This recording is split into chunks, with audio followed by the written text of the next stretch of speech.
hari ini saya di terakhir masuknya. Jadi sambung main Haris di materi penelitian kuantitatif. Jadi itu khusus kuantitatif dan Haris mulai minggu depan, insyaallah. Kita sambung kembali mungkin bulan Desember. Jadi memang ada porsinya ya.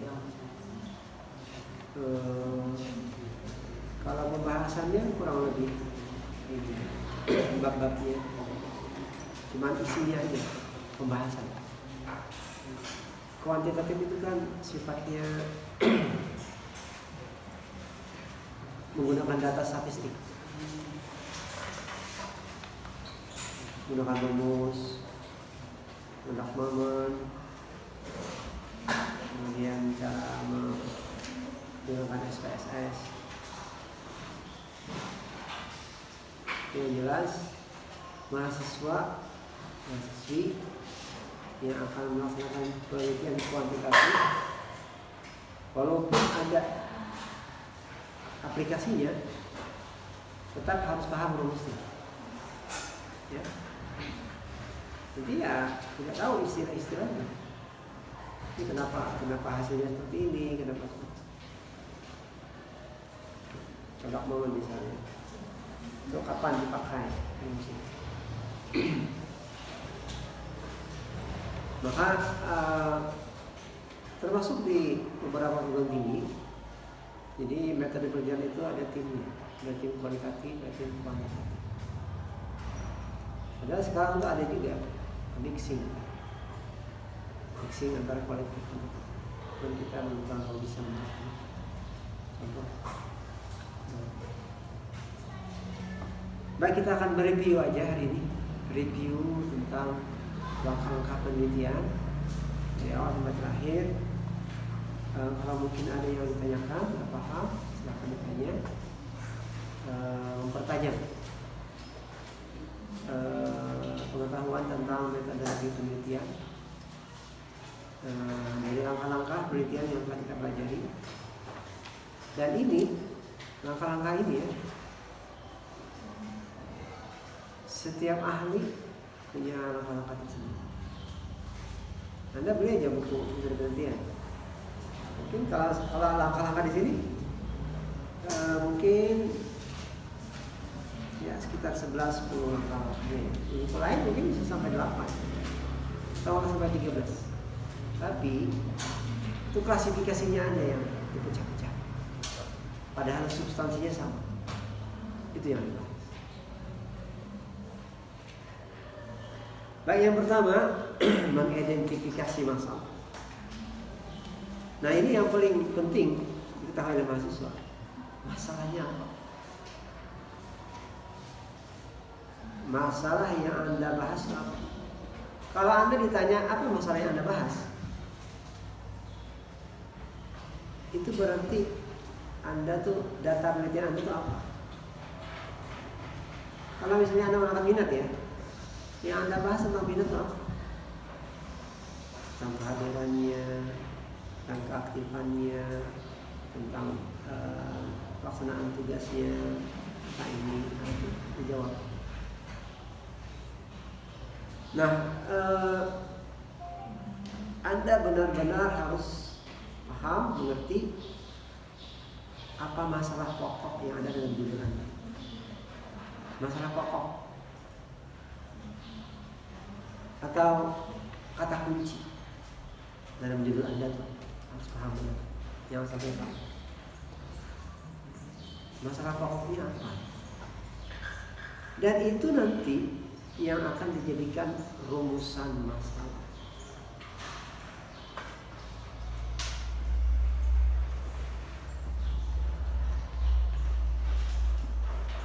Ya, rumusan masalah itulah fokus penelitian Anda.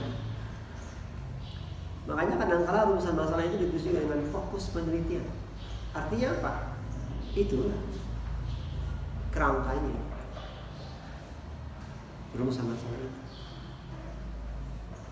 Skripsi itu menjawab rumusan masalah. Ya. Nggak boleh keluar dari itu pembahasan. Pembahasan di skripsi itu tidak boleh keluar dari yang namanya rumusan masalah yang dibahas. Nanti kan rumusan masalah itu juga punya sub pembahasan masing-masing. Punya variabel masing-masing pembahasan.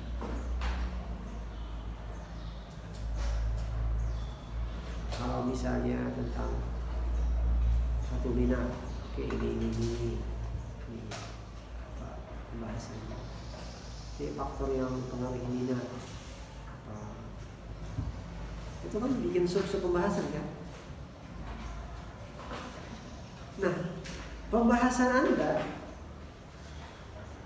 juga tidak boleh lepas dari rumusan masalah dengan sub masalah yang ada di situ, dengan variabel masalah yang dikembangkan. Jadi rumusan masalah tersebut akan menjadi panduan Anda, fokus penelitian Anda di situ. Anda melaksanakan wawancara, Anda melaksanakan observasi tentang pokok masalah yang diturunkan ke rumusan masalah, yang itu adalah fokus penelitian Anda, dan pembahasan tidak boleh keluar dari rumusan. Bahkan ketika rumusan masalahnya 3, tujuan penelitiannya pun 3, simpulannya pun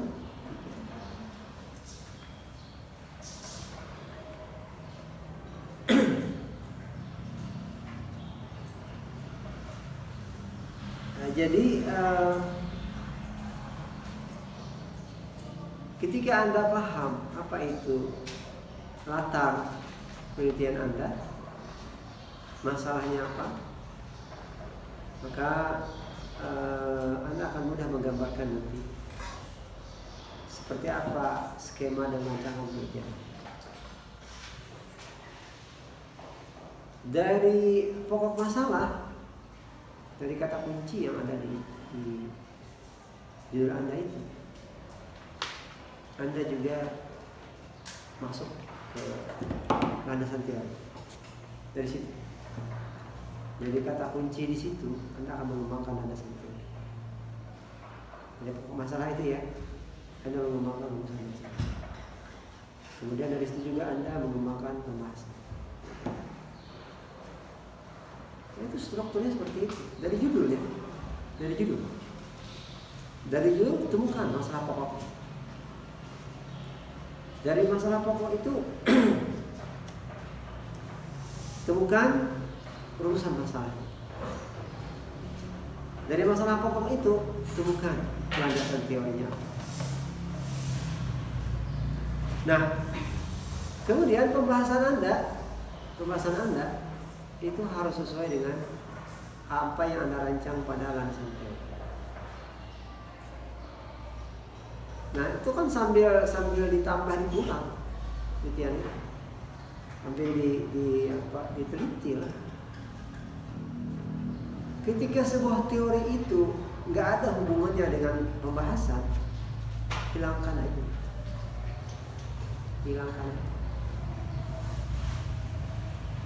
Tapi itu tidak berguna. Justru Anda harus mencari teori-teori yang ada pada pembahasan Anda. Apa yang ada di lapangan. Teori seperti apa?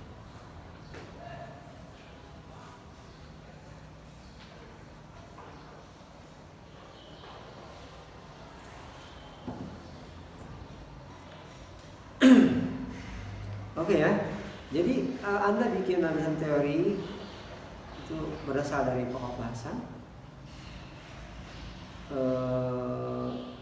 Bisa aja pokok bahasan itu mengandung 2 unsur kata kunci.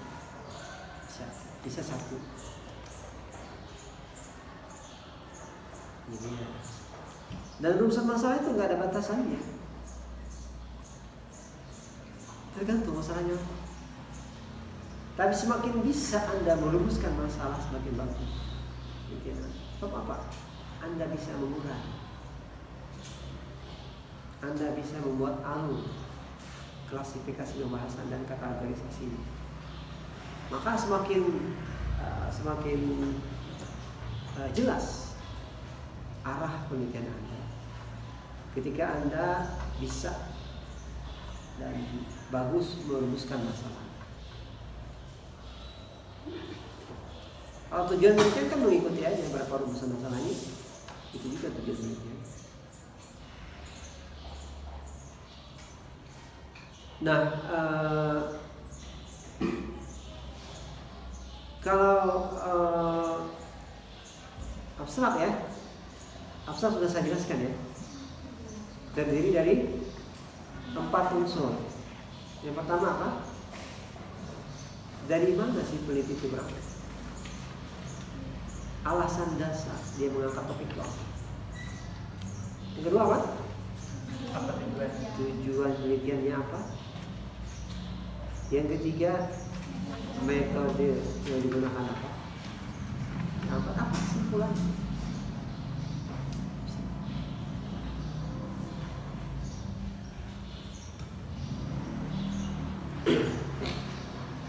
Telaah perpustakaan.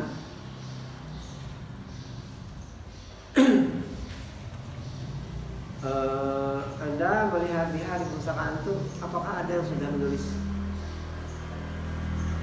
masalah yang seperti Anda tulis?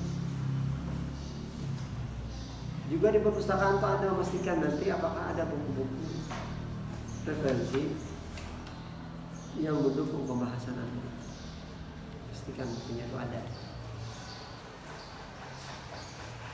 Kalau memang ada miripnya dengan pembahasan kita dari penelitian sebelumnya, bedanya dengan kita apa? Biasanya di sisi pembahasannya, kalau dia membahas tentang mata tabi'i, kita bahas tentang ikhfa syafawi. Lain harus lain, nggak boleh sama. Memang ada skripsi yang sama judulnya dengan harus lain. Hipotesis ini biasanya di penelitian kuantitatif. Itu pun kalau diperlukan. Identifikasi, klasifikasi, dan membuat definisi operasional variabel. Baik.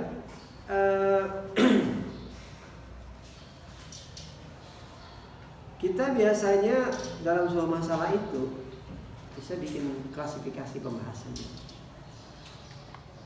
Bisa kita bikin kategorisasi pembahasan.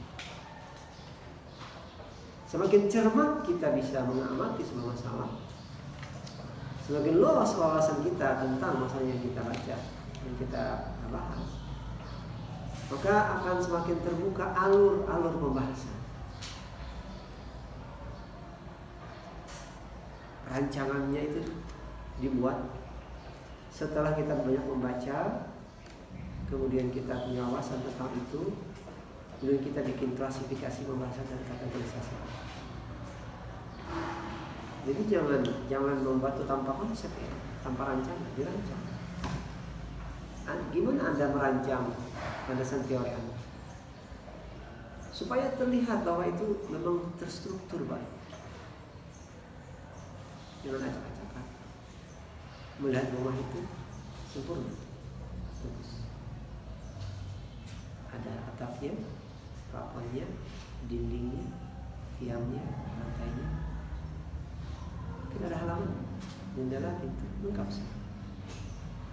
Pengertiannya, macam-macamnya, jenisnya, maksudnya, tujuannya, prinsip dasarnya, cara pengembangan, misalnya, lengkap, bagus, dan sebagainya. Tapi harus memuat semua pokok bahasan. Pokok bahasannya itu termuat di dalam satu itu.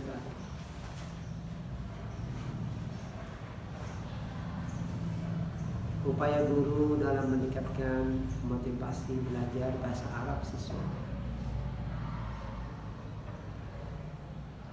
Itu berapa ruas kunci sih? Upaya guru. Jangan-jangan karena ada yang nulis pengertian upaya. Definisi upaya. Nah itu nggak paham. Kata kuncinya yang didefinisikan. Upaya guru meningkatkan motivasi. Belajar bahasa Arab siswa. Atau pembelajaran bahasa Arab siswa kelas 10. Yang pertama yang dibahas yang motivasi, ya kan? Kata kuncinya yang motivasi. Nanti kita angkat teori motivasi seperti itu. Karena ini adalah motivasi belajar, maka belajar pun diangkat. Pengertian belajar, pembelajaran apa? Tujuan belajar, proses pembelajaran. Nah itu dua kata kunci. Kalau ada dua kata kuncinya, minimal rumusan masalahnya itu dua. Kalau enggak tiga. Dari situ dikembangkan. Jadi kata kunci itu dikembangkan landasan teori. Jadi pokok bahasannya itu dikembangkan rumusan masalah. Dari rumusan masalah itu dikembangkan variabel sub-sub pembahasan. Rampung jadi pembahasan Anda nggak boleh keluar dari rumusan masalah sebagai fokus penelitian Anda. Skripsi Anda itu menjawab pertanyaan dalam rumusan masalah. Makanya kalau rumusan masalahnya 3, sebenarnya 3, itu jawabannya 3. Jadi skripsi Anda itu harus menjawab pertanyaan di rumusan masalah. Ya. Baik. Nah, definisi operasional. Kalau memang sudah dikenal masa katanya itu, tahu sudah artinya, lumrah sudah, nggak usah didefinisikan. Yang perlu didefinisikan itu kata-kata yang mengandung tafsir bias. Artinya bila ada definisikan ini, nanti orang akan mencari pemikiran lain selain itu.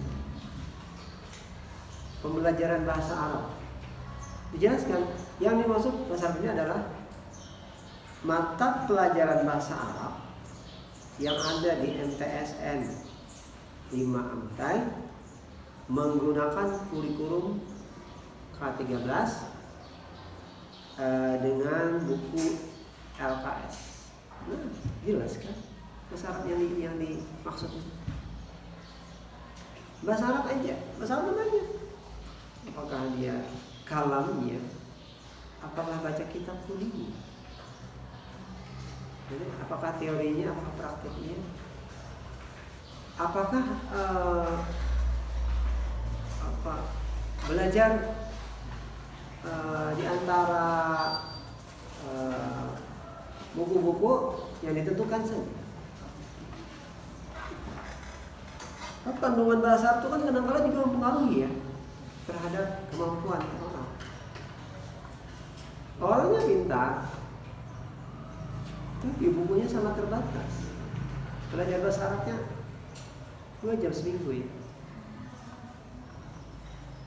Dan kita ini di sini dirahain Nahwu 2 jam, Saraf 2 jam, Imla 2 jam, Mahfuzat 2 jam, Kaligrafi 2 jam, Mutalaah 2 jam.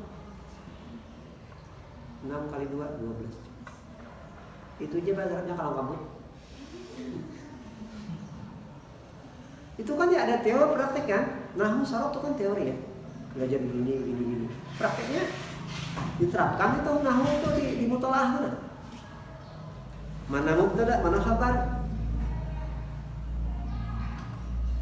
Belajar ya sudah. Mubtada itu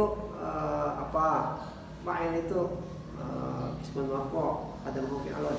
Hafal dah. Kita kali guru evaluasi apa? Ma'ul fa'il. Fa'il huwa ismun marfu'un taqaddamahu fi'lun. Misalnya.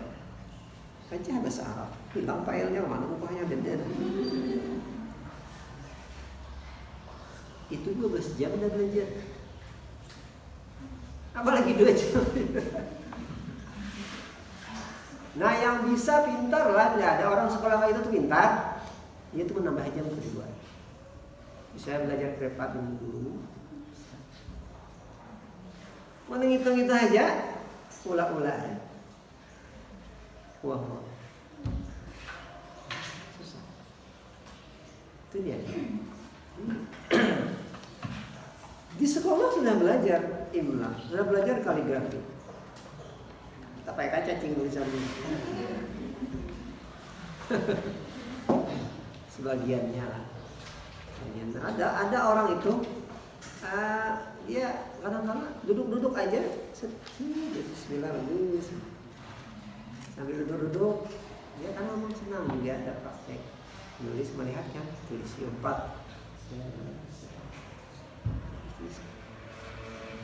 Ada yang lagi ini tulisan bahasa Arab kalau dibaca kayak cacing ikan, alifnya bentak ini.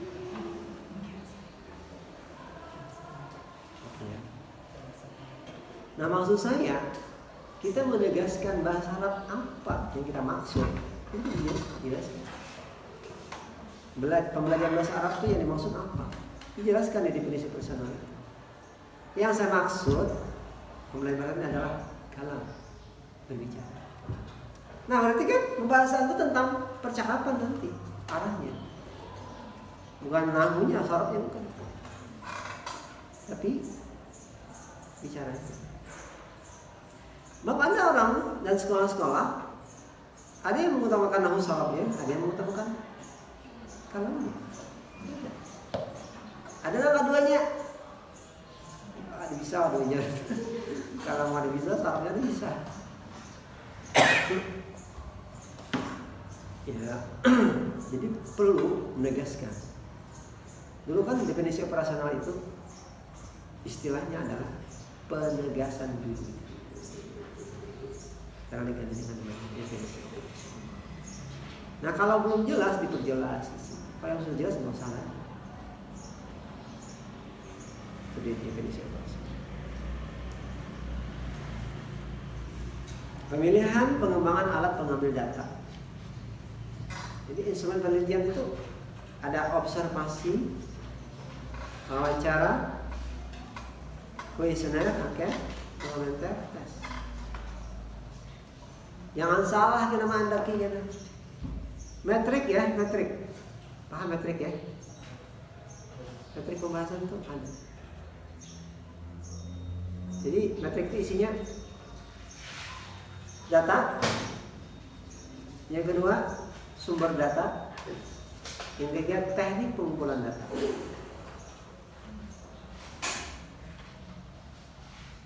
Nah, data itu ada 2.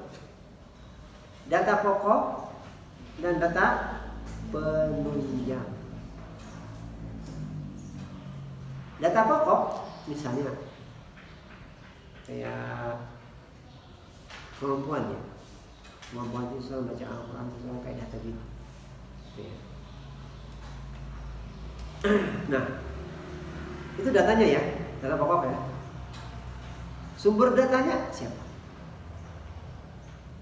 Kemampuan siswa membaca Al-Quran sesuai kaidah tajwid. Sumber datanya siswa. Kan kita ingin kemampuan siswanya kan, siswa yang teliti. Jangan guru, terbalik nanti. Karena ada metrik ampun kawan, ini andaknya sama. Pasti muntah-muntah. Masa ingin tahu kemampuan siswa, gurunya yang teliti. Sumber data di mana kita mengambil data itu siswa. Teknik pengumpulan datanya pakai apa? Pakai tes. Karena tentang kemampuan. Kita ingin mencari kemampuan siswa itu. Ya, pakai tes. Jangan pakai wawancara nanti. Judul kayak itu. Kalau pakai wawancara, bisakah Anda baca Al-Quran dengan baik? Dites, disodorkan satu bacaan ayat Al-Quran, sudah ini ikhfa, ini ikhlas, ini tabawi, ini benar, sudah ada 10 item. Suruh baca berapa kaidah yang bisa di tes. Jangan wawancara, terbalik. Nah, makanya ini dia. Cara mengambil datanya itu diperhatikan. Itu metrik ya. Sekarang judulnya misalnya kompetensi kepribadian guru bahasa Arab di Madrasah Aliyah Normal Islam Putra. Judulnya kompetensi kepribadian. Kan kompetensi itu ada 4 ya. Kompetensi pedagogi, kompetensi profesional, kompetensi kepribadian, kompetensi sosial. Nah itu kalau anda bahasa itu tuh jangan lupa. Kompetensi yang lain jangan tahu. Pengawasan. Kompetensi kepribadian, data pokoknya apa? Data tentang kompetensi kepribadian.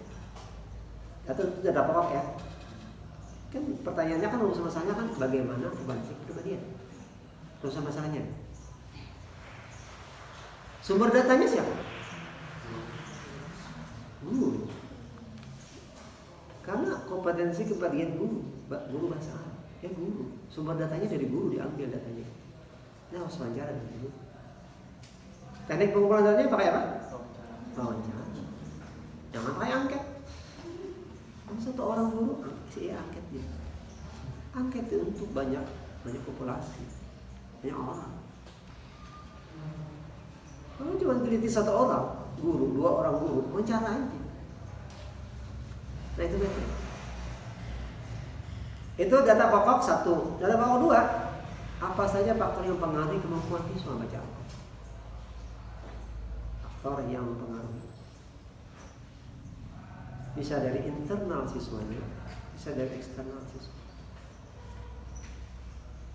Nah itu sumber datanya siapa? Siswa. Kita siswa. Karena kita ingin tahu apa saja yang membuat dia ini nggak mau. Nah, dari eksternal dirinya atau dari internal dirinya. Kalau dari internal dirinya ya dia sendiri. Kalau eksternal bisa ya gurunya, bisa orang tuanya. Nah kemudian data pendukung. Data pendukung itu biasanya ya sejarah lokasi penelitian. Sejarah ya. Anda harus menggambarkan di situ tuh profil lokasi penelitian Anda. Sejarahnya, perkembangan pendidikannya, siapa gurunya, berapa kelasnya, berapa jumlah gurunya, berapa yang S2, S1. Nah itu profil lokasi penelitian. Itu sumber datanya dari mana? Siapa? Dari informan, kepala sekolah, usaha, guru. Teknik pengumpulan datanya dokumenter bisa. Jangan-jangan orang sudah punya buku sejarah gitu. Oh nyaman sudah kita. Yang susah itu nanti ya. Ini sekolahnya Anda permulaan menelitinya, belum ada sejarah sekolahnya itu. Ya nanti Anda yang bikin sekilas tentang sekolah itu. Orang udah ada nulis belum? Jadi Anda yang mulai. Nanti punya Anda ini yang ditiru orang. Kalau orang nggak menambah mengurangi. Kapan didirikan Pak sekolah ini? Siapa yang mendirikan? Yayasannya siapa? Guru-gurunya siapa? Berapa jumlah muridnya? Ya itu. Biasanya sekolah-sekolah yang lama berdiri itu sudah ada profilnya. Jadi nggak Pak, minta data sekolah. Ya, dicokakan aja. Copy aja. Jadi selesai. Sudah ada guru-gurunya di situ, ada nama-namanya siapa, pangkatnya apa gitu. Tapi bila hanyar, Anda yang bikin. Anda berjasa gitu. Walaupun lapah sedikit lah. Tapi nanti punya Anda itu kalau dianggap valid, bagus, itu acuan. Ada peneliti lain terus menyodorkan profil sekolah itu.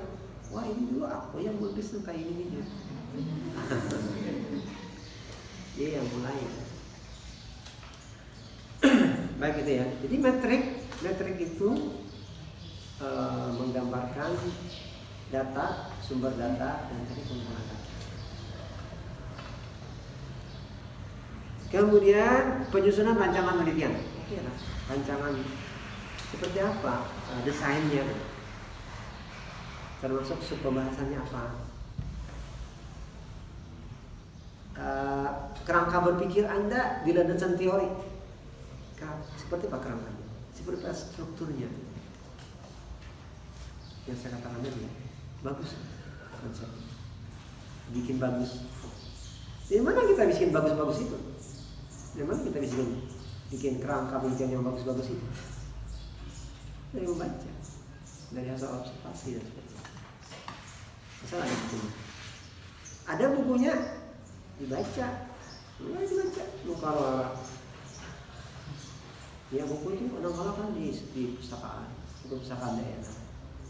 Ya kadang-kadang ya anak Banjarmasin dia masuk ke pustakaan daerah. Nah kalau perlu, kalau bukunya ada di Surabaya, tolak ke Surabaya. Teman saya itu bukunya ada di Bandung, ke Bandung. Dapatkan buku yang dia maksud. Ada. Iya. Ganal pada handak membahas judulnya. Tapi ketika dia dapat buku itu, wah itu bukan main. Banyak informasi. Karena itu ada referensi utama. Anda kalau punya referensi utama ya, wah ibaratnya skripsian Anda itu ada di buku itu. Karena lengkap kan, babnya, pembahasannya, sebagainya. Jadi Anda nggak boleh itu acuannya aja. Acuan pembahasan Anda, oh itu yang dibahas di situ. Kemudian Anda merilis sendiri. Nah, Anda harus cari buku lain mendukung teori yang mendukung referensi utama.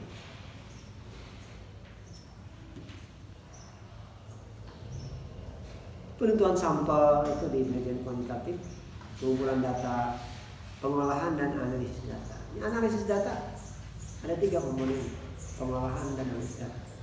Analisis data ya, kemudian analisis data. Pertama reduksi data, kedua display data, ketiga verifikasi. Ini mahasiswanya lakian ini mau ditakutin entah mau. Judulnya aja udah tahu soal. Ini lakian ini karena ujian semesternya lisan ya kita katakan. Bisa kamu jawab Anda.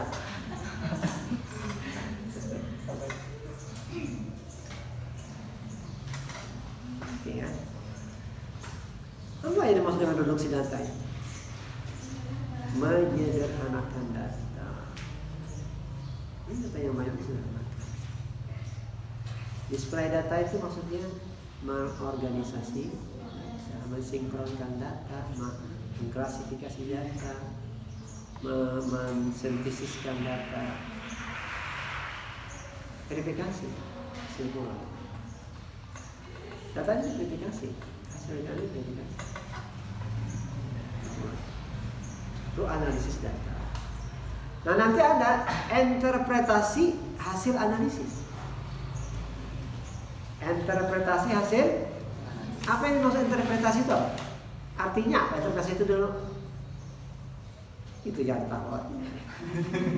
Karena itu pandai tuh, kita harus bisa menginterpretasikan. Kamu gimana interpretasi itu? Anda nanti kalau maju ya guna kasar, Anda harus bertanggung jawab dengan istilah-istilah asing yang ada di skripsi Anda. Anda menggunakan istilah apa? Apalagi omnibus law. Kenapa jenak artinya? Demo-demo tuh bang dia. Nah, itu sekali artinya. Anda menetapkan sebuah istilah, Anda harus paham. Bila Anda kesalahan orang. Apalagi istilah penelitian, jangan sampai nggak bisa. Sampel itu apa, populasi itu apa, hipotesis itu apa. Ini takutnya entah mau dirakian ini. Jangan memalukan nanti ya. Memalukan istiki. Yang ujinya udah sengaja. Bisa duit yang uji. Ini apa itu? Ini kalau populasinya ada 14. Apanya populasi itu? Ya orangnya tuh kamu. Nah, memalukan. Baik. Oke ya. Jadi interpretasi seperti itu artinya interpretasi itu tafsir ya. Tafsir pandangan kita tentang hasil analisis. Seperti apa kita menafsirkan data yang ada? Seperti apa kita mengekspresikan narasi-narasi yang ada di analisis data? Menurut pandangan kita seperti apa?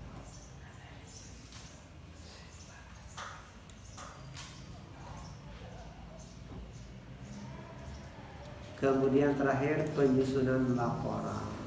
Penyusunan laporan hasil penelitian. Jadi laporan hasil penelitian itu biasanya pertama itu profil dulu ya. Laporan hasil penelitian itu pembahasan maksudnya. 1. Profil lokasi penelitian. 2. Penyajian data. 3. Analisis atau interpretasi hasil penelitian atau analisis data. Jadi data disajikan, kemudian ada tadi analisis. Simpulan selain itu. Baik, saya kira itu ya yang saya review sebentar dari apa yang kita pelajari. Ada pertanyaan silahkan kalau ada yang bertanya. Belum jelas seperti apa penentuan kualitatif. Sambil dibuka YouTube, apa itu kualitatif? Itu kualitatif. Jangan sampai ini kada bisa nih mahasiswa membedakan. Nah, apa itu penelitian kualitatif, apa itu kuantitatif. Di antaranya penelitian kualitatif itu dia menerapkan teori. Ini teorinya ya, penerapannya. Tapi kalau kuantitatif itu membuktikan teori. Membuktikan.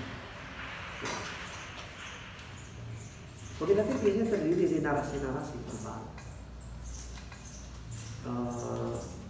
Dia membahas tentang fenomena sosial, fenomena yang terjadi ya, yang dikaji secara kritis dan mendalam, menghasilkan pandangan-pandangan, interpretasi kritis dan mendalam. Jadi kualitatif itu menurut kita seperti ini, orang belum tentu seperti itu pandangannya. Tapi di mana letak nanti ininya? Letak bahwa ini yang mendekati yang benar. Argumentasi, logika, dan kesesuaian fakta. Kamu mengatakan itu faktanya adalah faktanya. Didasarkan dengan fakta ya. Penelitian itu dasarnya adalah fakta. Harus faktual. Yang boleh mengarang dan menghayal apalagi. Itulah penelitian ilmiah. Skripsi itu penelitian ilmiah. Harus ada datanya dan bisa dipertanggungjawabkan. Itu dia. Kamu mengatakan seperti itu dari siapa? Anda sendiri mengatakan? Saya ada referensi. Anda mengatakan minat siswa kami itu lemah. Apa buktinya? Ini kasih angket jawabannya. Itu ilmiah. Kalau jawabannya kira-kira apa nggak tanya kayak itu? Ya, mengarang. Tidak ilmiah. Itu apa ya? Karya fiktif. Ya kalau karya fiktif diulang-ulang. Oleh apa? Kartun-kartun. Ya, ada pertanyaan? Ya. Ini di awal nanya, tadi kan membahas tentang masalah, nanti ada yang taruh tahu tentang masalah.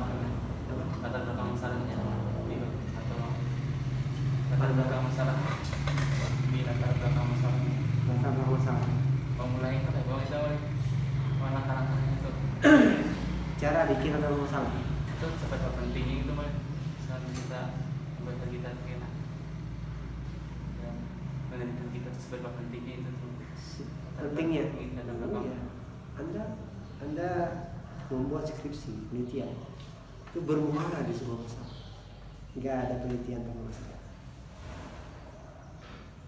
Seorang goreng makan apa ya?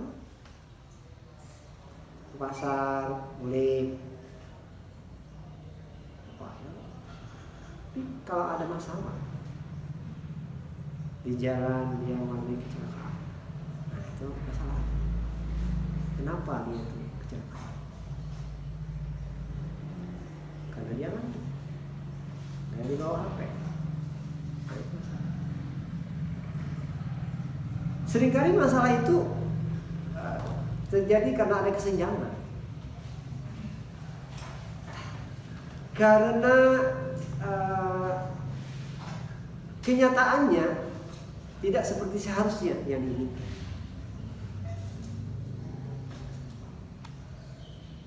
Ya, jadi apa yang seharusnya terjadi tidak sesuai dengan apa yang diharapkan. Itu masalah. Jadi kalau Anda nanti jelas ditanya apa masalahnya, maka kan di bab 1 itu kan latar belakang masalah.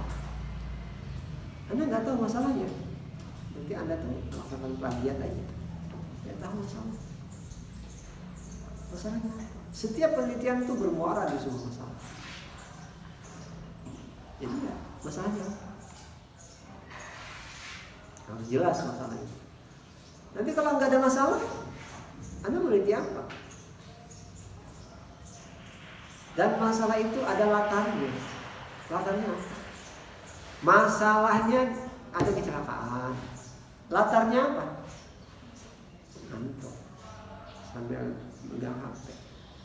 Itu latarnya. Kenapa jadi terjadi kecelakaan?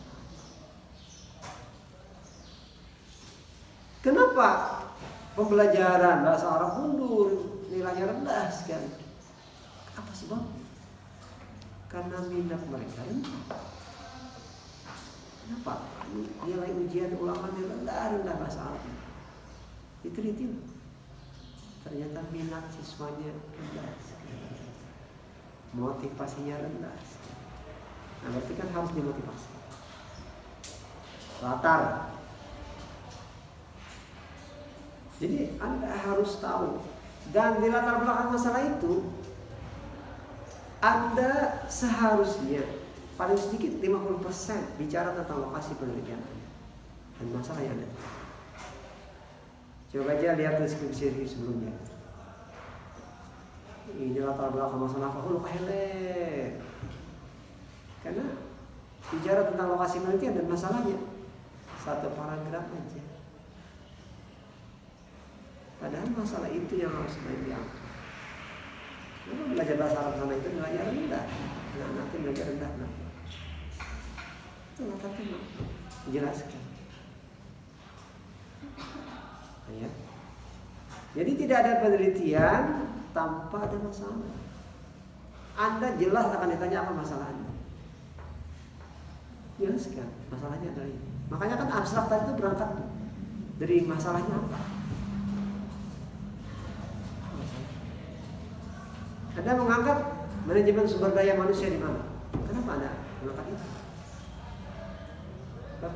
Pengaturan dan apa istilahnya proses sumber daya manusia belum terregulasi dengan baik. Dana sudah banyak dikeluarkan, tapi hasilnya belum banyak memuaskan. Nah, itu masalah. Ini gedung dibangun 15 miliar. Hanya 2 bulan sudah retak-retak di atas, kaca-kacanya mau jatuh. Biayanya 15 M. Masalah nggak? Nah, yang itu tuh kenapa sebabnya? Kenapa itu terjadi? Dananya banyak, hasilnya sangat tidak memuaskan. Itu yang dipandirakan seharusnya banyak di latar belakang masalah itu. Yang mana pendidikan adalah usaha sadar untuk memenuhi unsur-unsur kecerdasan bangsa. Jujur ya. Tapi terlalu apa ya istilahnya, terlalu umum. Kalau kita pakai yang dari awal kayak umum, tapi lucu ya. Saya membaca para saudara ini. Dari awal lucu semua itu. Nah, itu dia caranya.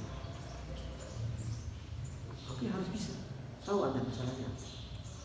Dan ini sudah kita bahas banyak di awal-awal kuliah tentang mengidentifikasi masalah. Seperti apa masalah yang layak diteliti? Seperti apa masalah yang tidak layak diteliti? Anda punya kontribusi apa tentang bagian Anda ini? Kalau skripsi Anda itu selesai, apa manfaat penelitian Anda itu apa? Kontribusi untuk sekolah dia itu apa? Itu harus ada. Setelah Anda selesai menulis skripsi ini, apa kontribusi Anda untuk sekolah yang Anda teliti itu apa? Harus ada. Kan kita, kalau kita bicara tentang minat tadi ya, ternyata diteliti minat, nilainya rendah, kenapa minatnya kurang? Kita tekan nanti sampaikan ke kepala sekolah, ini Pak hasil saya, ternyata nilai mereka itu rendah, minatnya rendah. Iyalah ya. Iya. Dari mana kamu dapat data? Ini Pak. Ini jawaban mereka sendiri. Sekolah bawa buku, ada bawa buku. Apakah Anda selalu memperhatikan guru ketika mengajar? Kadang-kadang. Dari 50 orang yang menjawab kadang-kadang itu 40 orang. Kadang-kadang. Datanya apa? Nah ini kan. Itu harus banyak motivasi buat anak. Nah itu kontribusi kita sekolah. Asal Anda meneliti bujur-bujur, datanya ada, faktual dan bisa dipertanggungjawabkan, jangan direkayasa. Karena kalau Anda direkayasa supaya pintar-pintar berdataan, pilih yang pintar-pintar menjawabnya bisa bertanya. Ya oke lah, rekayasa itu enggak. Namanya aja rekayasa, tidak ilmiah. Jadi apa aja dalam itu kan. Makanya kan randomnya itu sampling, sampingnya itu random, acak dengan itu. Nggak gitu ini, jangan pintar bertanya, jangan ngomong bertanya. Memang bisa bertanya, apa adanya diambil. Di sini orangnya itu nomor 10 sampai 15 bertanya absen itu. Random sampling. Ya. Nah, bila ada tahun, ini tahun kawan. Ya kawannya yang ada tahun ini. Biasanya kan berapa halaman itu kan? Apa ya? Latar belakang masalah itu biasanya berapa halaman? Ya tergantung keperluan kita. Tapi ya jangan sampai latar belakang masalah itu 4 halaman, 5 halaman. Jadi berapa aja? Saya 7-8 halaman. Itu nanti kita serang. Ya itu didasarkan kepada fakta. Jadi narasi kita, tapi faktanya ada. Masalah tabrak masalah 2 halaman. Bahas apa?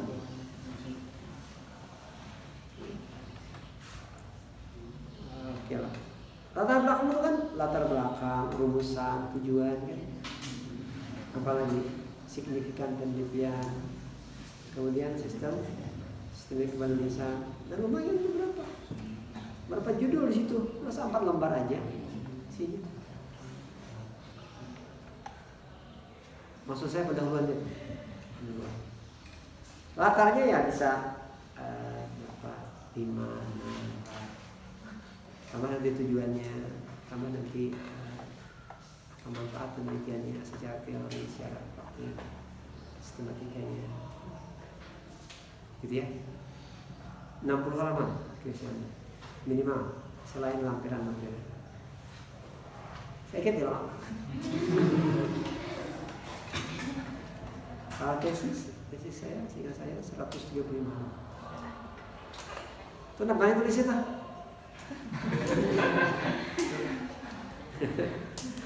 Berkisah ya, kisah ini ya. Oke lah, kalau Anda banyak membaca, hampir 65%, 70% skripsi itu adalah hasil membaca. Ya. Anda nggak baca, wangi berarti. Mereka tum. Kalau baca, bisa jadi skripsi. Apa?